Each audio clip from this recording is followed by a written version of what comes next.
Afrique Média. Le monde, c'est nous.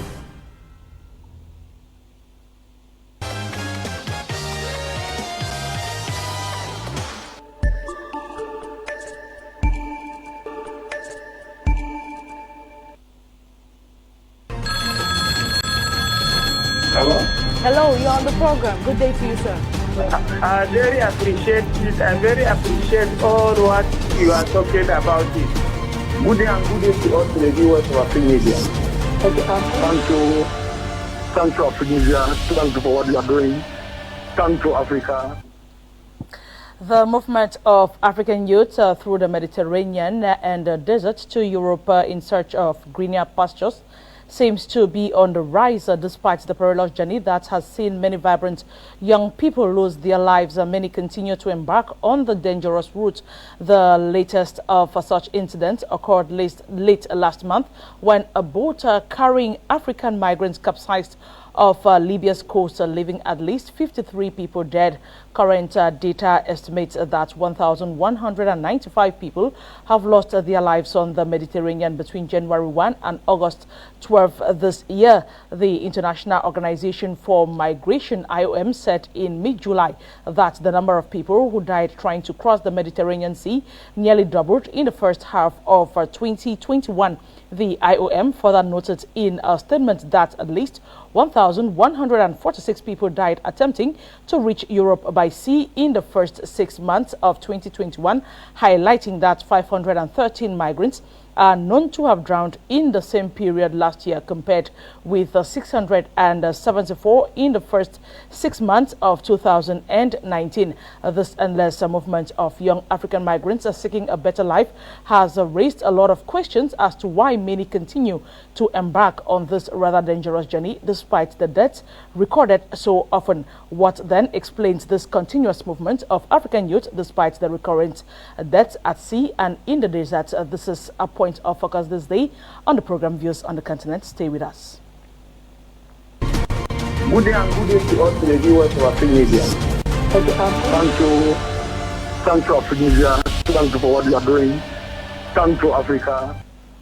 It is always a pleasure to know you're watching Africa Media. Hello, everybody, and thanks for joining us on this other edition of Views on the Continent, where we take a look at what is happening in the continent. And our focus this day is on the constant rise in migrant deaths on the Mediterranean as well as the desert. However, given these obstacles, we still have African youths who are embarking on this rather perilous journey. Now, the question we are asking this day is what accounts for this continuous movement or migration of African youths despite this recurrent deaths in the desert as well as on the sea. That's what we are looking at this day on the program. And of course, those of you who are joining us for the very first time, it is an interactive program where you can always call in the course of the program and have your say on the day's topic or any other issue that is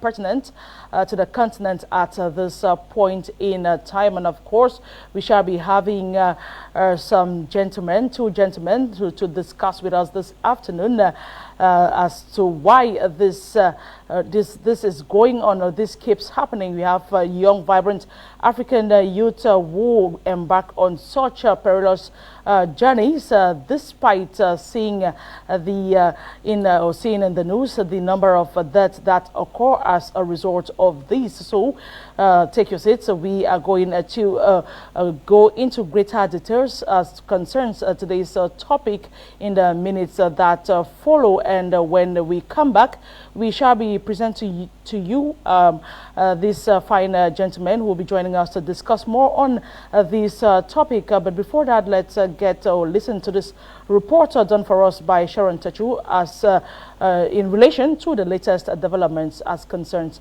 this perilous journey through the Mediterranean as well as the desert.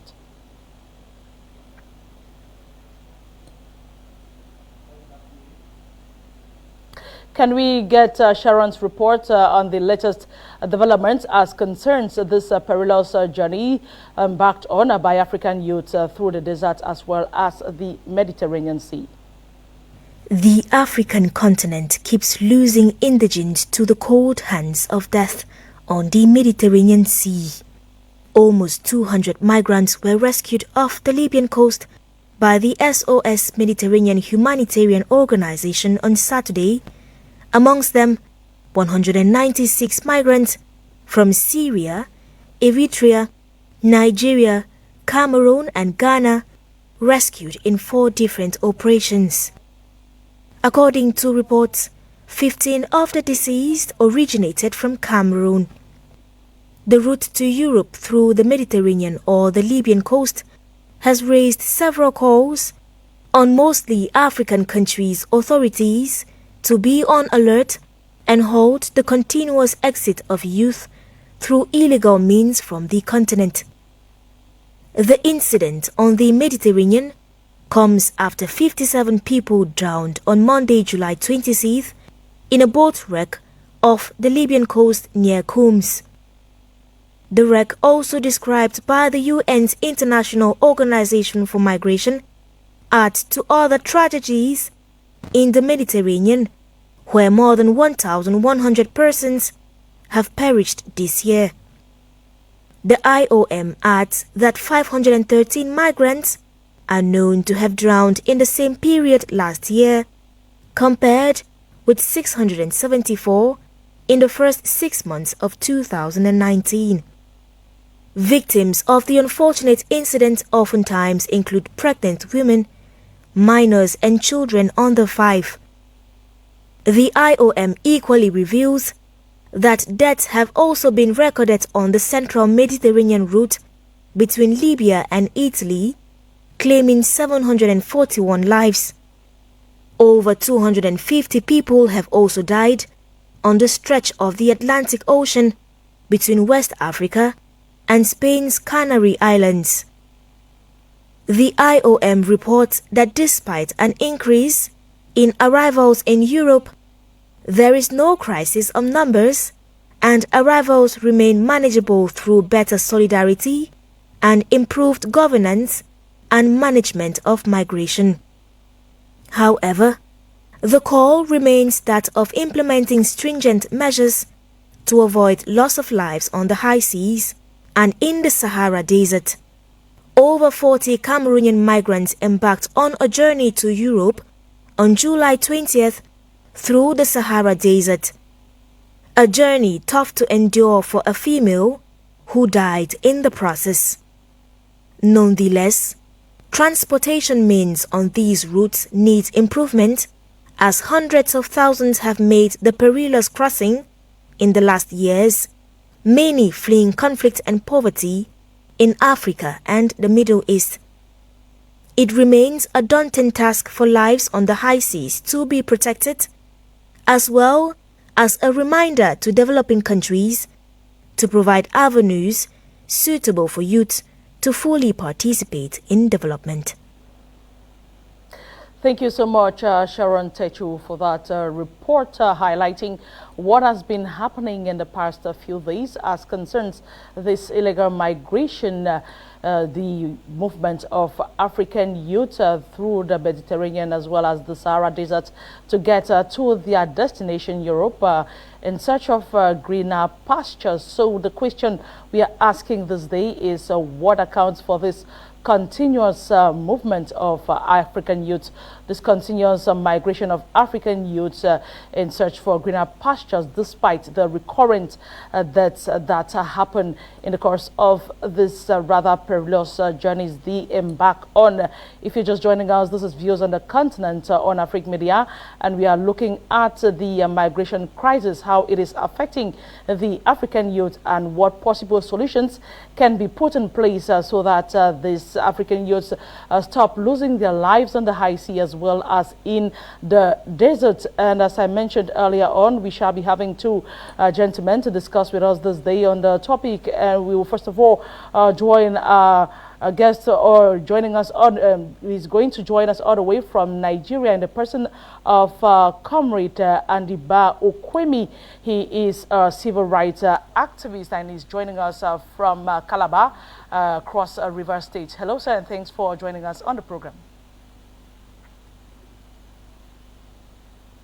Thanks for having me.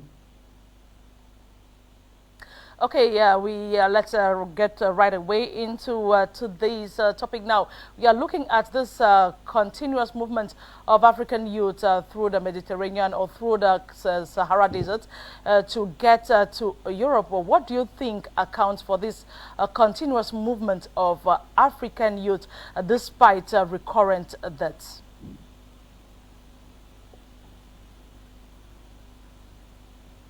Well, several factors are responsible for this very dishonorable, pattern. If we want to point out a few, I would pick drought, poverty, unemployment, inequality. But all of these, I usually point to insecurity, or should I say human security, because of this numerous concerns, lumped up as a single phrase, human security, which stretches in destination to healthy environmental practices, to sustainable use of human resources. It stretches to, provision of basic social infrastructure, ranging from primary healthcare facilities to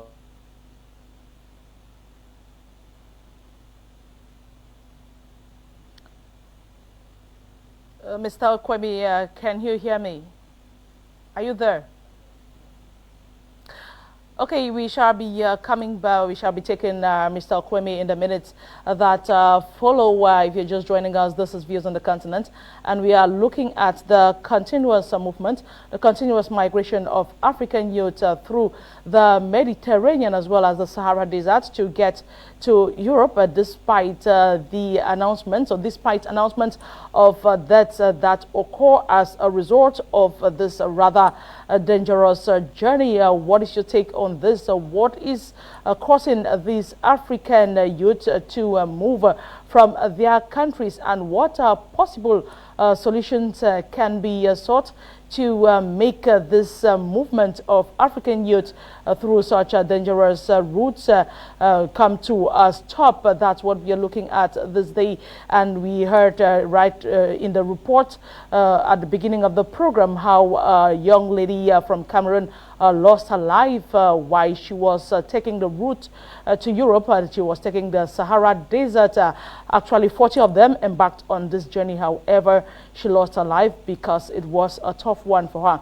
And also, we learned that the latest of such that happened off Libya's coast, that is about 2 weeks ago or so, when 57 people are thought to have died when their boat capsized. So what then explains the fact that these young Africans keep embarking on such routes despite this that occur maybe on a weekly basis? What can explain this?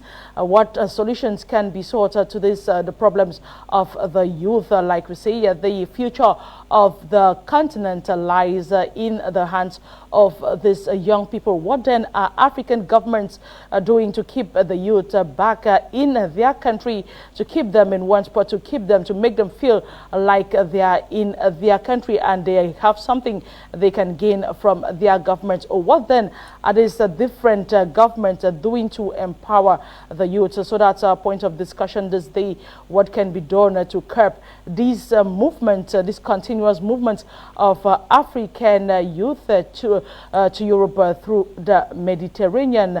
If Mr. Okwemi is back, are you back with us, sir?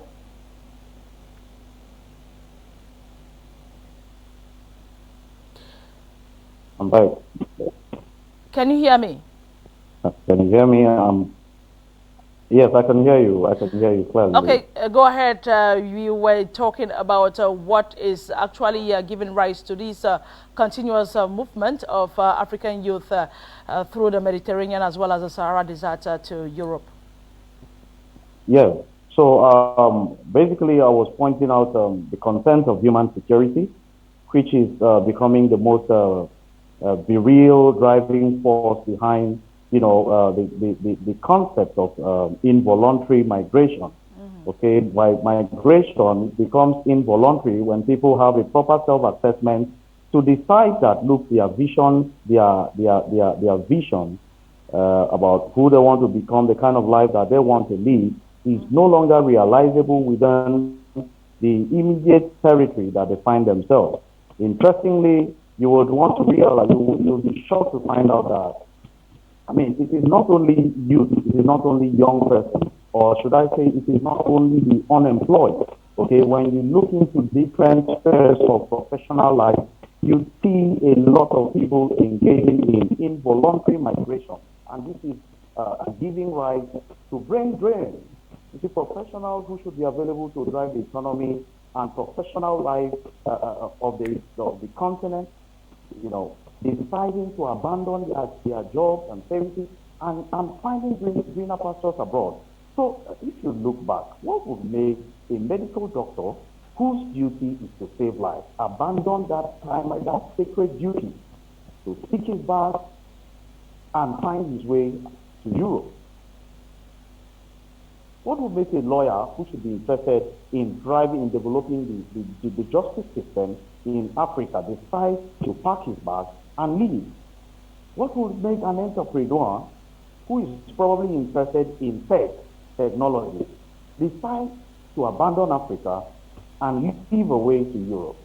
So we must, as Africa, begin to look inward to understand that the force driving people away is closely related to concerns of human security. People are hungry.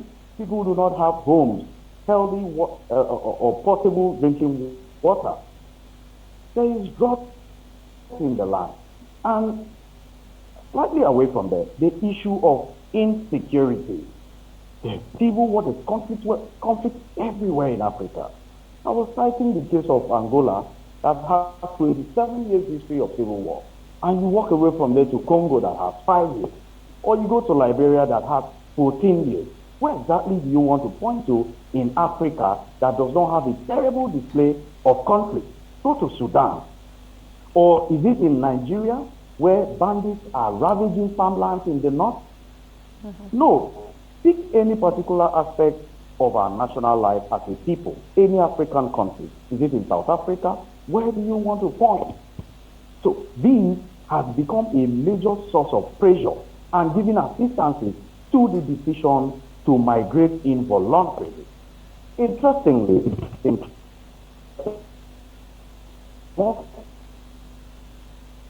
moment is completed, the next thing you begin to look out for is remittances. Remittances of Africans who consider themselves good for nothing.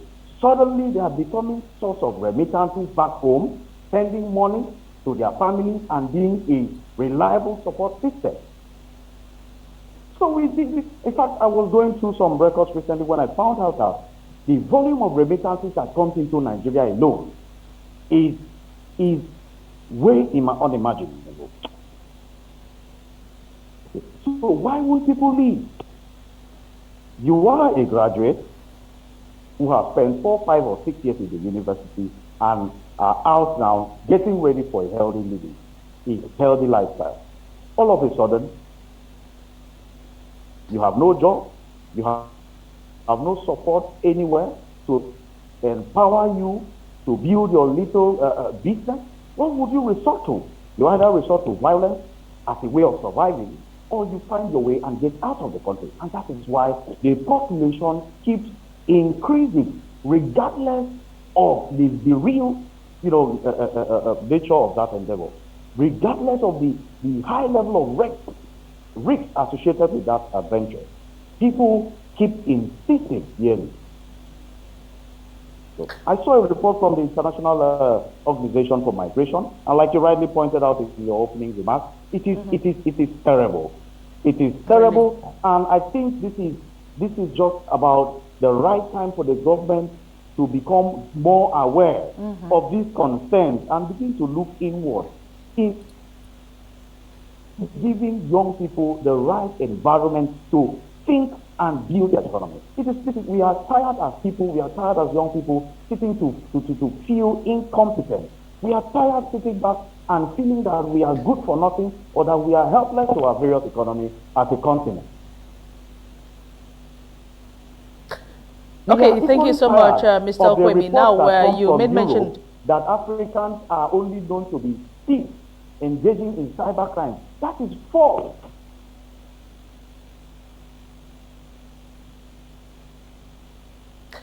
Okay, yeah, you made mention of the fact that most of these African youth, they move as a result of insecurities, and sometimes it is not about joblessness. So what do you think these different African governments can do to make youth feel at home despite having jobs? We find some of them moving. What can these different governments do to make youth feel at home and not be able to embark on such journeys?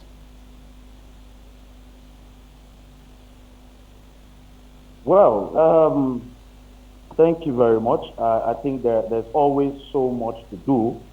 But like I always say to my local media here, I think as a people, it is proper that we allow the various sectors of our national life to come together and have a real conversation. Okay? It is not a one-size-fits-all situation, okay, where a recommendation served with a particular location would be the same across the board. Okay, there are peculiarities, and we must recognize this. Okay, importantly, people must be able to, the government must be able to allow the people come forward to say, look, this is our challenges, these are our challenges. Okay, if you give us this level of support, we'll be doing pretty much better than we are doing right now. All right, and secondly, I feel that a lot of concentration should be given to the ease of doing business, okay? Rather than running up to Europe, if we improve the ease of doing business in Africa, I think most of these businesses will come down with foreign direct investment, okay? So if we begin to look inward in this regard, I think people would rather choose to stay. And then thirdly, rather, I think government should become more critical or more concerned about the working class, okay, in Africa. I think the best asset of every nation is its human resource. Okay, if the government becomes increasingly concerned with the men and women who wake up every day to sweat it out to build the economy of their various countries, I think that the life will begin to gradually get better. Okay, working and at the end of the month, earning just enough that cannot sort you out as a person or as a married person. I mean, especially in view of our African tradition, where you not only cater for yourself or your wife and children, but extended family relatives. I think the government should do a lot more in ensuring that people earn, deserving salary, at the end of the month. And for those of us who, are in business, okay, I think it is high time that social safety nets are made available, where people say, okay, look, I need business, I need this to get my business to the next level and get that level of support. If we begin to make this sort of social safety net available for our people, I think our people will begin to look less in the direction of crime, which is, painting us in very terrible light. And don't forget that more often than not, these trans-border activities is what is giving rise, to proliferation of firearms over time. So I think we must begin to be more critical in how we handle, the human resource in the country because of its centrality in driving policy initiatives in the various countries of Africa. Much, Mr. Okwemi. We are just joining us in the studio is Mr. Kengafe Ernest. He is the president, Cameroon chapter of Africa Patriotic Youth Council Movement, APYCM. He is also the president of the Cameroon National Youth Council, Lebialem Division. Hello, sir, and thanks for joining us on the studio. Happy to be here this moment to contribute to what is happening to African youth and see how we can join our voices to make change a reality in Africa when it comes to youth activities. I'm sorry once more for coming late due to the nature of role we have in our country. You know, it's not easy meeting up with time when you have a program like this. Okay, thank you so much, Mr. Kengafe, for joining us. Now, let's dive straight away into what we are discussing on this day. We are looking at the fact that African youth that keep embarking on the perilous journey to Europe through the Mediterranean Sea as well as the Sahara Desert. What, in your opinion, accounts for this continuous movement of African youth through these very dangerous routes? I think the major challenge and the major reason why young Africans could not feel that leaving the continent is a way out is poor leadership we have in the continent. The first blame goes to the poor leadership. The policies put in place does not accommodate the youth of our generation to find their dream being established in this kind of corrupt regimes that we have in the continent. No job, no possibilities given for youth that can guarantee the future of that youth being established in the continent. And this is one of the reasons why you find people thinking that the only way out is to leave the continent, is to live where I am now, not understanding the risks it takes. Some of them do understand the risks, but because where they are is even more risky than where they believe that they are risking their life in the continent, in the country where they may end up losing their life for no reason. And even if you give them 10 years in that same country, there is no hope. Looking at the leadership we have in place, 5 years ago, 10 years ago, we have been promised a lot of changes that is coming for the youth, and up to now we have nothing. So for that kind of a person being in the country like this to be there, dreaming for that same dream is difficult. Some of them think that it's better I make a way out. If I succeed, then fine. If I don't succeed, it's not a different to where I'm already in a chain position. The only way is to make a way out of it. So that is one of the reasons: poor leadership, improper policy for the youth, and imperialist interests. Because if you find a lot of crisis is affecting African economy today because of it's being sponsored by some external forces. And this is also one of the reasons why we cannot be able to achieve the economic growth in our continent that can help in a long way keep these young people in their continent. Because if you have something doing, it will be difficult for you to leave what you are doing to go for what you are not guaranteed of. So as of now, most of these youth become vulnerable. I always say when you are vulnerable, even a fool can make use of you. So it's very difficult and very risky for a government to allow the youth to be that vulnerable. You have to imagine that our leaders are taking private jet to Europe, but why our youth are taking illegal route, and they are dying in the desert, and they cannot even afford money for economic flight, no the visa. So you see how difficult it is, how frustrating it is for somebody with a dream to still be in the continent. But the position of the APYCM is that no matter how tough it is worth starting something. And when we start something and we work on that thing effectively and have patience for it to materialize, we will end up making a better Africa for the better future.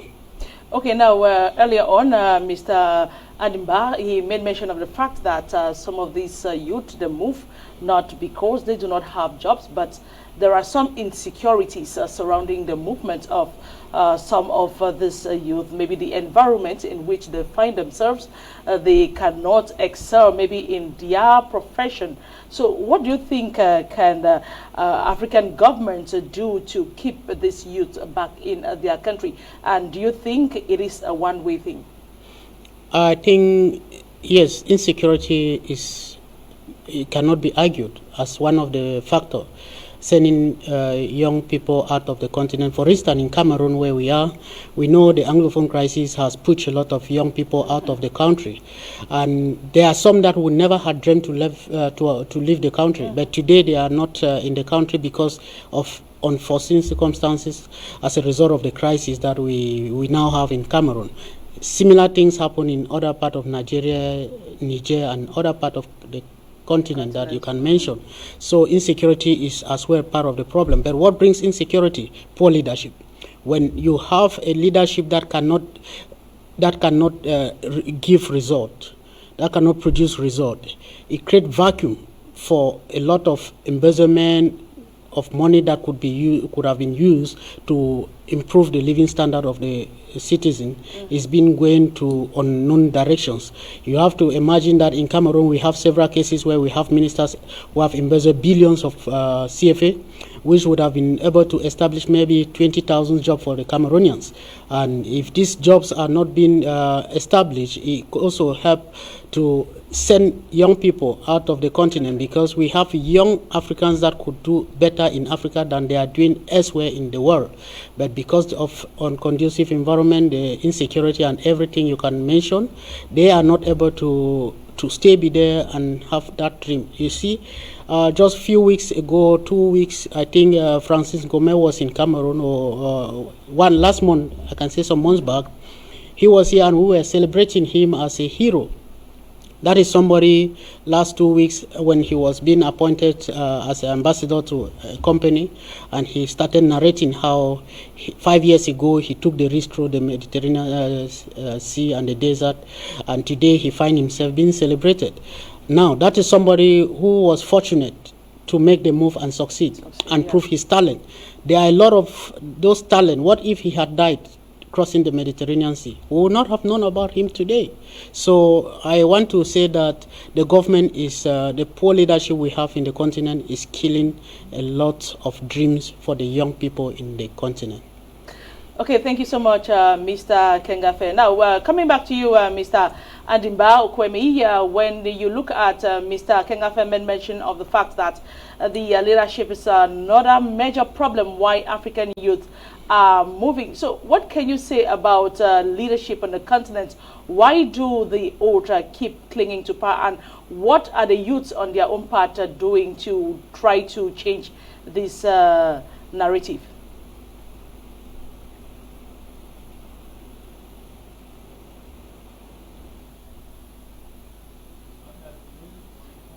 Can you hear me?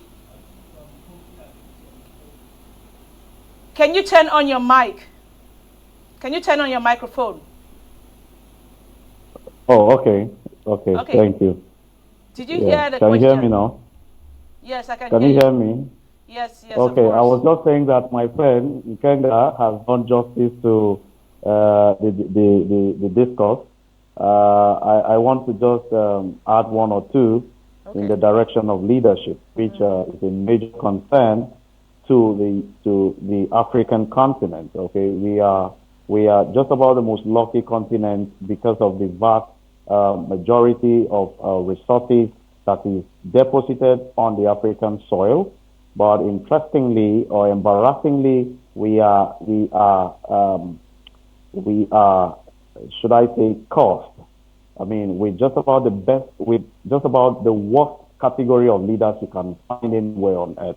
Leaders who would go to any length to embarrass the sovereignty that put them in power in the first place by rejecting that same sovereignty, that same authority of the people to enforce themselves in power. People who are power drunk, people who want to stay in power for 23 years, people who want to be in power for 50 years, people who want to die in power. So firstly, I think sit-tight is becoming quite embarrassing for the kind of leadership that we want in Africa. Secondly, I think that leadership, the kind of leadership that we want in Africa is not the leadership that will siphon our resources to squeeze accounts. Okay, we want leadership that is financially transparent. We want a leadership that is responsible. We want a leadership that listens to the yearnings and aspirations of young people and the elderly. We want a government, a leadership that is vast in problem-solving skills. Not people who are vast in stealing. Not people who are vast in using the military dictatorship to oppress the people. That is not the kind of leadership that we want. That kind of leadership cannot put anything tangible on the table. That kind of leadership is anti-democracy. So we want some level of transparency in the way that leadership is handed down to the next set of leadership. Not people who want to use their influence in power to hijack, the election process, or to influence the election management body, or to frustrate the justice system. That is not the kind of leadership we want. It is this kind of leadership that has brought us where and has kept us where we are. So for us as young people, I think it is high time to become a lot more inclusive. Okay, it is time to get up and get working. We have sat back and complained, and that is not getting us anywhere. So this is the proper time for us to rise up, and not in violence, but then we must become active, okay, in deciding the pattern and direction of who emerges as leaders in our various communities. We have equally come of age as young people. In Nigeria, where I am a citizen, we have had senators who became senators in their late 20s and early 30s.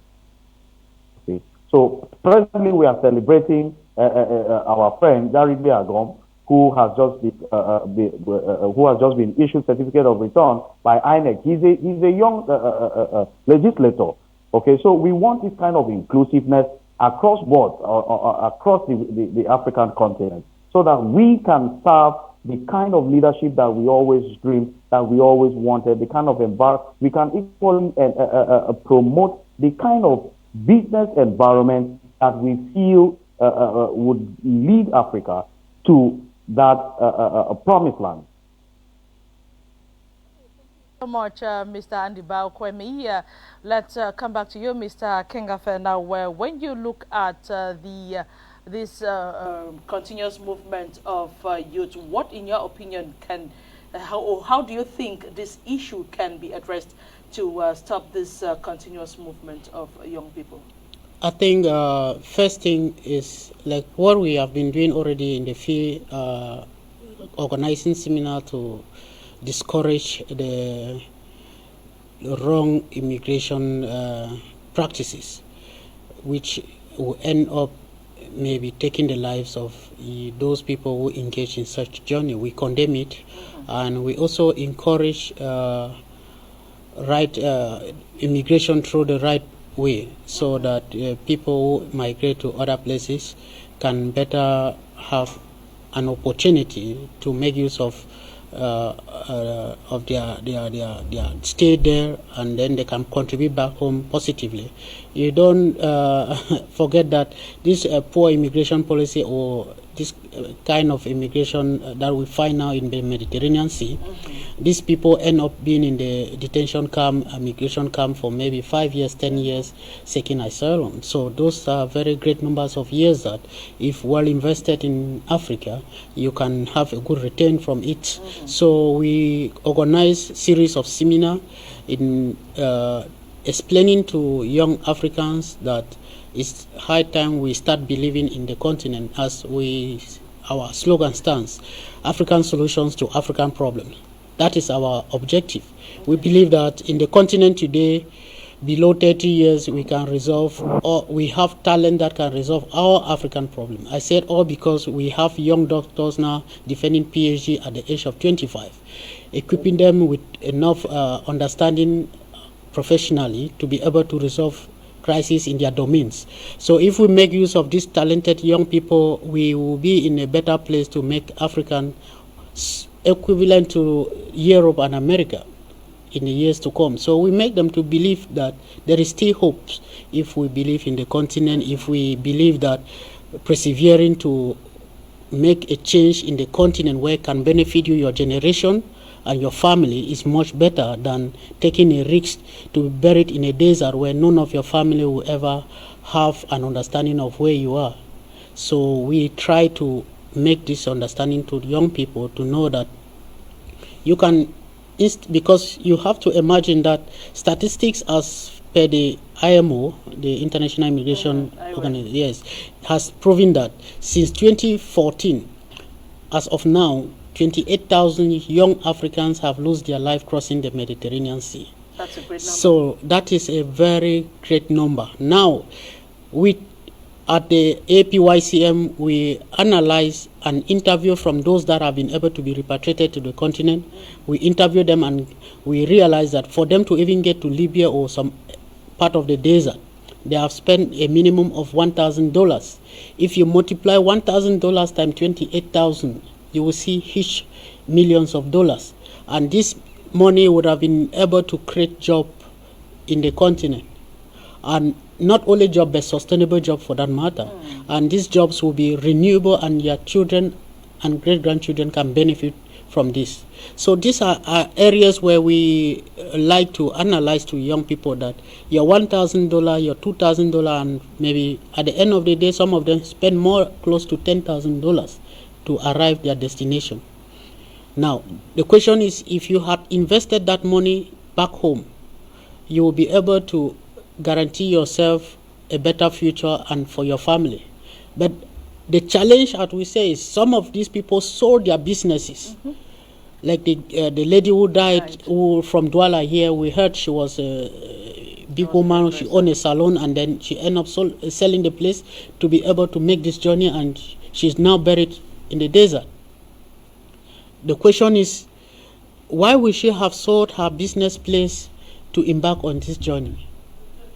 Imagine that even people with these small businesses on the way, we still have government officials and ministries coming to ask tax from them. You are not able to make 1,000 francs a day, and they are demanding 10,000 from you. If not, they will seal your shop.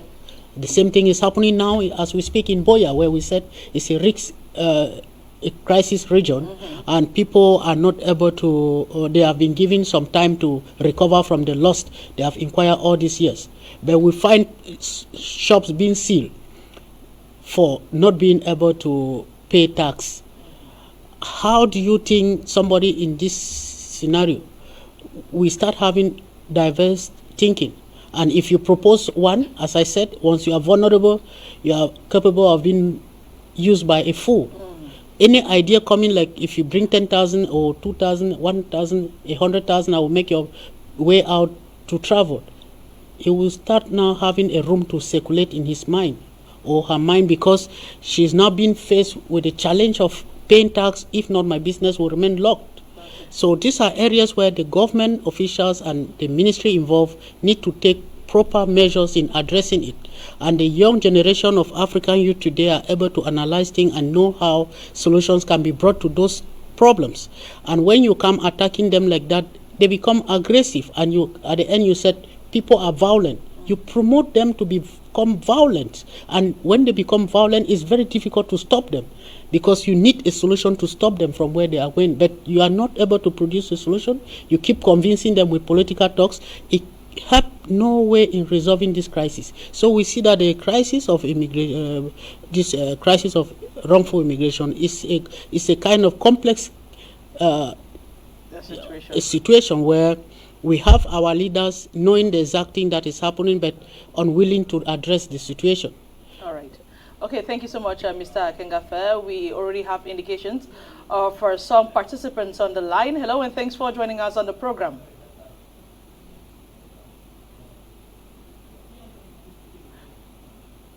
We have Mr. Shu Gerard calling us from Bamenda. Hello, Mr. Shu. Thanks for joining us on the program.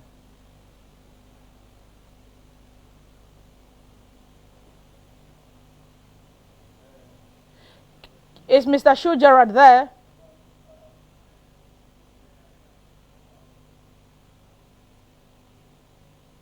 And viewers of African media, this is Shu Gerard calling from Bamenda. There is no way migration can stop, especially African youths who want to reach Europe by all means, even though most of them some have been dying in the sea.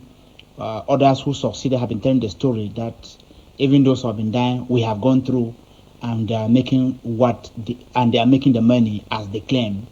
So that is the problem. The another issue is the socio-economic situation in the African continent is poor, and most of the youth cannot be patient enough to create jobs or to do the available jobs that are available, the available jobs that are there in order to enhance themselves. They cannot.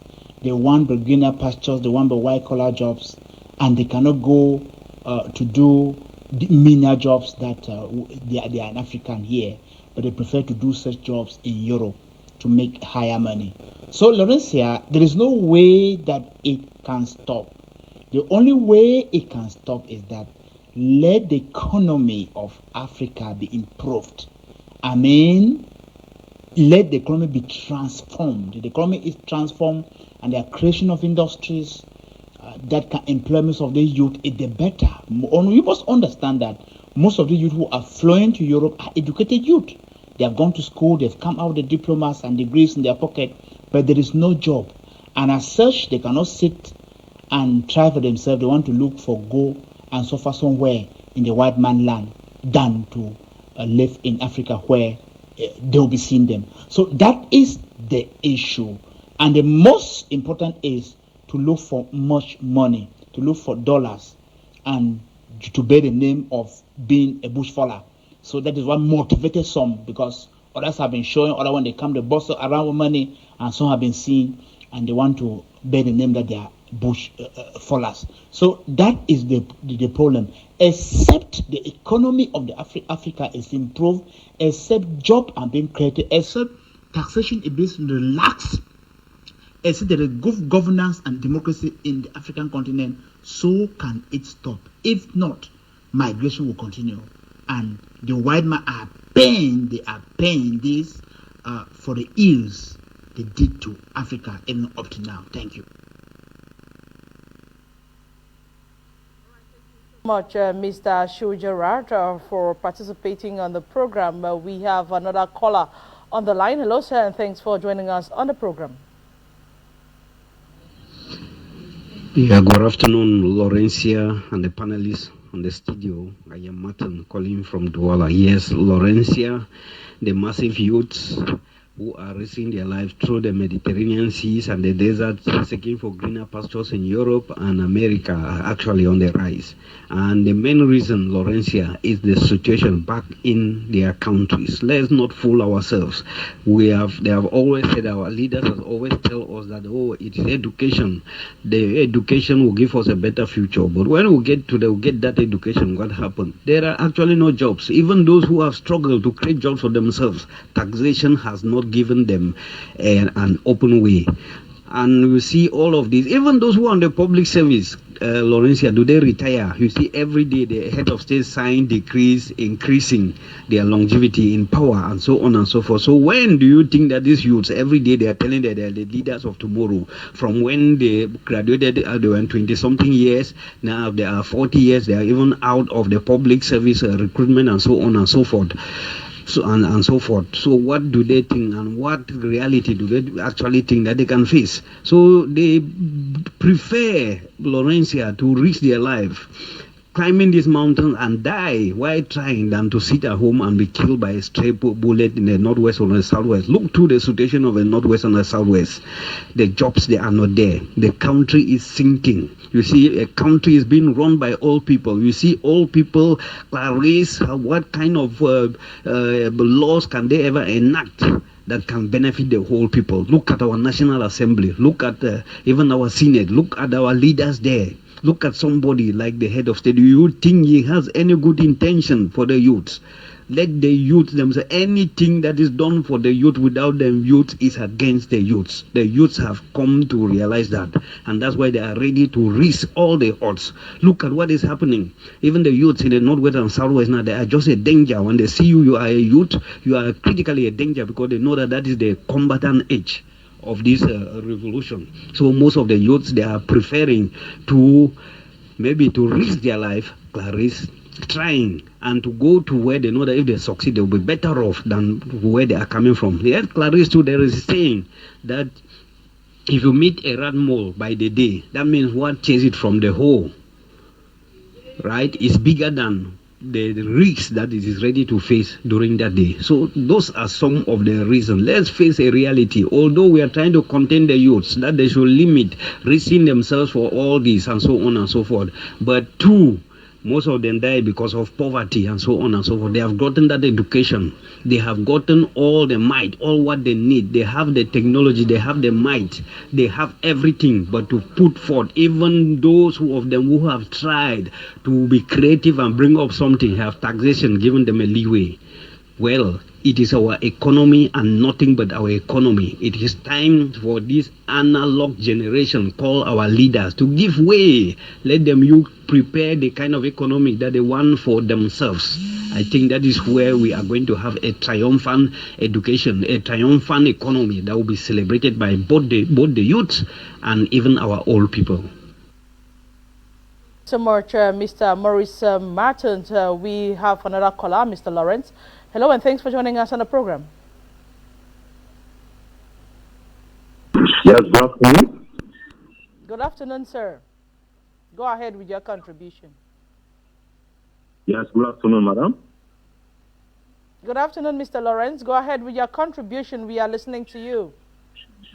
Yes, what I want to say is that I want African people home and abroad should understand that since the beginning of the independence of African continent, African youth, African people have never achieved anything in the hands of African Union, in the hands of African leaders. So they are there to protect the interests of France. They are there to their self-interest.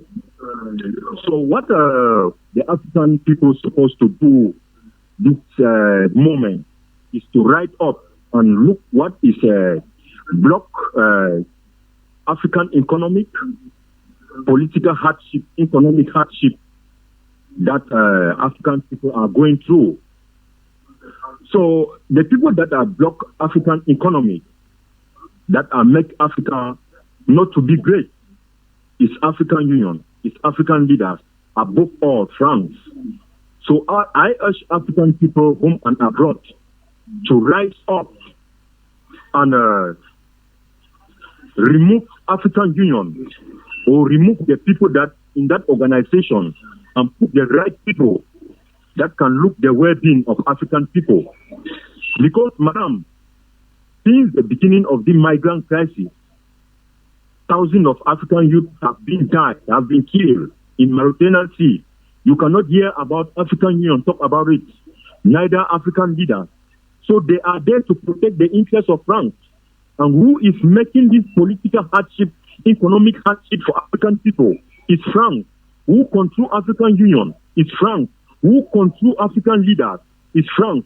So I urge African people home and abroad to stand up and put the right people in the right places. Put the right people in African Union. Put the right people in various African countries so that they can stop this political hardship, economic hardship that are pushing youth out of Africa to die in Mediterranean Sea, to be slaves in the world. So it's better we rise up now to put the right people in African Union. We make of African Union to become a union that can look for African people, that can look for African well-being. We can do that. We are going out to look for greener pasture in Europe. It's European that they be their nation. It's European leaders and European citizens that they be Europe. So we can do same in Africa. So I urge African people home and abroad to rise up and put the right people in African Union so that we can make African people, African Union that can look for African well-being. This is my little contribution. I want to use this opportunity to extend my special greeting to the technician and the journalists to this great media. We all appreciate what you people are doing. I also want to remind African media that there is genocide going on in Southern Cameroon, and I urge international government and organizations to step in Southern Cameroon and organize free, fair referendum for Southern Cameroonian people to make their choice. Have a lovely day, madam. For participating on the program. We have a few more minutes to be with you. Now, let's come back to you, Mr. Andimba Ukwemi. Now, when you listen to the last three callers, The first caller made mention of the fact that some of these African youth that travel for namesake, they just want to make names for themselves. He also talked about the economy. And the other caller made mention of the fact that even if these African youths, they have jobs, the heavy taxes that are levied on them now discourages them and gives rise to this movement. What can you say about this? And you just, in your concluding remarks, what possible solutions or measures can you propose to curb this constant or this continuous movement of youth to Europe through these very illegal means? Okay, thank you very much. I firstly want to say that it is hard, okay, if we allow the government to take all the blame. We share and we must share in part of the blame, okay, because we grow up to become a reasonable adult. And reasonableness requires that you must be rational in the kind of decision making you indulge yourself in. Otherwise, if you indulge in criminal activities, you, not the government, goes in for it. Okay, so it is rather sad that you indulge in that kind of criminal activity, you know, just for the name making of it. And then secondly, it is sad if taxation has become an instrument of oppression. It shouldn't be so. We condemn it in totality. Oppression should not become an instrument of oppression. A repressive government should not be allowed entrance on African soil. Okay, we must organize ourselves as decent people through decent voices to say no to every form of repressive government wherever it is represented. It is afflicting African people, and we, the African people, are saying no to repressive government, no to oppression, no to wanton taxation, and no to inhuman treatment. Okay, and then finally, I would say that my final take should be very simple, which is that we are African. We love to have our vegetable farms beside our homes. We love to have our schools within trackable distances, which shows the typical African value of safety and freedom. We love to eat freely from our neighbors. It shows the culture of safety and security among Africans. We are not ready to lose these values. Our government must be sure to protecting these African values. Okay, they were handed over to us by our forebearers. We must ensure that we hand these values over to the next generation. Nothing should be wrong with that. Thank you very much. Thank you so much, Mr. Andimba Okwemi. Thanks for having you on the program. Now, Mr. Kengafe, in just a few minutes, as we are actually at the end of the program now, we listen to the last callers, and they made mention of, especially the last caller, he talked about our the institutions that have been put in place to try to see that things move smoothly for the continent. They are not doing their job, like the African Union, and this constant, this rise in youth movement through the Mediterranean and deaths occurring. What do you think they can do, or African leaders can do? What measures can be taken to curb this rise in movement of African youth? I think I insist on the point that the fact that the continent is not organized at its continental level, there is no structure that can say, no, one country is doing the wrong thing and it can be punished. We find a similar something different in ECOWAS when it comes to leadership, and you have SADC, and those are areas in the continent where you find them trying to interfere with the neighboring countries to resolve crisis. And that is the spirit that we as young people in the continent admire and want to see it happen to others areas in the continent. Imagine the crisis in Senegal when the ECOWAS stood their grounds that they were supposed to be changed in power based on the result of the elections. If they were waiting for the UN to take that same decision, or the African Union, perhaps a lot of souls would have been lost in Zambia, in I think neighboring country to Senegal is Zambia, I think. So this is the spirit that we want to see happen in other areas in the continent. In the Central African region, we don't have. We see a lot of all the leaders in the Central African region. None of them is below 15, 20 years in power, meaning that it's very difficult to have one correcting the other. So the leadership in the continent is, if it is well addressed and have a structure in place like the African Union that is responsible in sanctioning other nations within the continent for wrongdoing and human rights violation, that is one of the reasons why the young Africans are leaving the continent. We will have a better way from there. And we also encourage young Africans to believe in themselves, as we say. In the African Patriotic Youth Council movement, we say African solutions to African problems. This means that if we as young people keep complaining these things without taking a step to address it, it would never change. This leadership has been in place after colonization and the independence of African countries. Over 50 years, we keep complaining one and the same thing. What is happening? We need a change. And where do that change start? From us. And so we should be able, as of now, start looking at measures, as we have said, that African solutions to African problems. If we believe this as young Africans and start questioning and connecting, as we are right now connecting with our friends from different countries, we address this problem as a continental problem, we will realize that by the time we are achieving a solution to a particular problem, it's solving the crisis in those same countries, in your country and neighboring countries. At the end of the day, we find the continent moving forward. But we cannot be addressing, Nigeria cannot be addressing the issue of immigration and leadership, for stable leadership, and why Cameroon is not able to do that. The same thing, Nigeria cannot move forward without Cameroon moving forward. It is a fact, because one country is a burden to the other based on economic estimate. The economy of Africa cannot stand because of what is happening today. We know that the same economy that we said is poor today, the resources of Africa is the one making the economic that our brothers and sisters are dying to go and